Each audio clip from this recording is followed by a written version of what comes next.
AG ನ್ಯೂಸ್ಗೆ ಸ್ವಾಗತ. DCC bank ಅಧ್ಯಕ್ಷರ ಆಯ್ಕೆ ಚುನಾವಣೆಯಲ್ಲಿ ನಾನು ಭಾಗಿಯಾಗಿಲ್ಲ.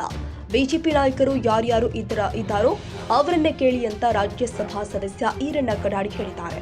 ಶುಕ್ರವಾರ ಬೆಳಗಾವಿಯಲ್ಲಿ ಮಾತನಾಡಿದರು.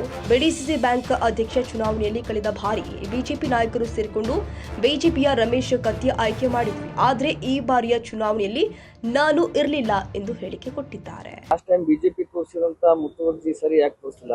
ಬಿಜೆಪಿಯವರೇ ಹೆಚ್ಚಿಗೆ ನಿರ್ದೇಶಕರಿರುವಾಗ ಕಾಂಗ್ರೆಸ್ನವ್ರ ಅಧ್ಯಕ್ಷ ಸ್ಥಾನ ಬಂತು, ಯಾಕೆ ನಿರ್ಲಕ್ಷಿಸಿದ್ರು? ಬಿಡಿಸಿಸಿ ಬ್ಯಾಂಕ್ ಅಧ್ಯಕ್ಷರ ಆಯ್ಕೆಯೊಳಗ ನಾನು ಭಾಗವಹಿಸಿರ್ಲಿಲ್ಲ. ನಮ್ಮ ಪಕ್ಷದ ಅನೇಕ ಮುಖಂಡರು ಭಾಗವಹಿಸಿದ್ರು. ಯಾರ್ಯಾರು ಭಾಗವಹಿಸಿದ್ರು ಅವರೇ ಅದಕ್ಕೆ ಉತ್ತರ ಕೊಡ್ತಾರೆ. ನಾನು ಕೊಡೋದು ಸೂಕ್ತ ಆಗುದಿಲ್ಲ.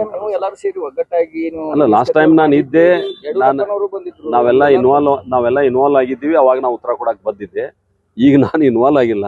ಹೀಗಾಗಿ ಯಾವ ಹಿನ್ನೆಲೆಯೊಳಗ ನಿರ್ಣಯ ತಗೊಂಡ್ರ ಅನ್ನುವಂಥದ್ದು ಅವರೇ ನಿಮ್ಗೆ ಉತ್ತರ ಕೊಡ್ತಾರೆ. ನಾವು ಅದಕ್ಕೆ ಕೊಡೋದು ಸೂಕ್ತ ಅಲ್ಲ ಅಂತ ಅನಿಸ್ತದೆ. ಕನ್ನಡಿಗರ ಮೆಚ್ಚಿನ ನಿಮ್ಮ ಎಜೆ 24/7 ನ್ಯೂಸ್ ಕನ್ನಡ ವಾಹಿನಿ ಇದೀಗ ಟಿವಿಯಲ್ಲಿ ಲಭ್ಯ. ವೇಳೆ ನೋಟಿಸ್ ಕೊಟ್ಟಿದ್ರೆ ವಾಪಸ್ ತಗೋತೀವಿ. ಇವತ್ತು ವಕ್ಫ್ ಪ್ರಾಪರ್ಟಿ ಅಂತೇಳಿ ಬರ್ತದೆ ಅಂತ ಹೇಳಿದ್ರೆ ರೈತರು ಬೀದಿಗೆ ಬಂದು ಏನ್ ಮಾಡ್ಬೇಕಾಗತ್ತೆ?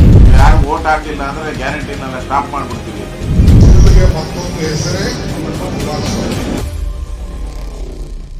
ಕರ್ನಾಟಕ ಮತ್ತು ದೇಶ ವಿದೇಶ 360 ಡಿಗ್ರಿ ಸುದ್ದಿ ಹಾಗೂ ಉತ್ತರ ಕರ್ನಾಟಕ, ಬೆಳಗಾವಿ, ಬಾಗಲಕೋಟೆ, ಧಾರವಾಡ, ಹಾವೇರಿ, ಗದಗ, ಬಿಜಾಪುರ ಜಿಲ್ಲೆಯ ಕ್ಷಣ ಕ್ಷಣದ ವಿವರವನ್ನ ಪಡೆಯುವುದಕ್ಕೆ ಎಜೆ 24/7 ನ್ಯೂಸ್ ಕನ್ನಡ ವಾಹಿನಿಯನ್ನ ಲೈಕ್ ಮಾಡಿ, ವಿಡಿಯೋಗಳನ್ನ ಶೇರ್ ಮಾಡಿ, ಕಮೆಂಟ್ ಮಾಡುವ ಮೂಲಕ ನಮ್ಮ ವಾಹಿನಿಗೆ ಸಹಕಾರ ನೀಡಿ ಮತ್ತು ಚಾನೆಲ್ ಅನ್ನ ಸಬ್ಸ್ಕ್ರೈಬ್ ಮಾಡಿ.